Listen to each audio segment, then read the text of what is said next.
నీ జనులను రక్షింపుము, నీ స్వాస్థ్యమును ఆశీర్వదింపుము, వారికి కాపరివై నిత్యము వారిని ఉద్ధరింపుము. కీర్తనలు 28వ కీర్తన 9వ వచనము.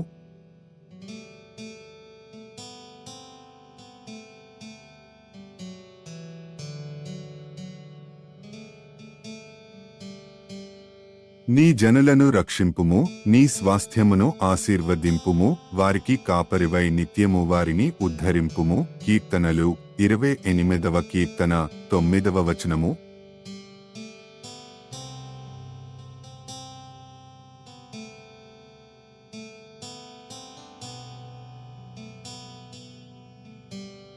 నీ జనులను రక్షింపుము, నీ స్వాస్థ్యమును ఆశీర్వదింపుము, వారికి కాపరివై నిత్యము వారిని ఉద్ధరింపుము. కీర్తనలు 28వ కీర్తన 9వ వచనము.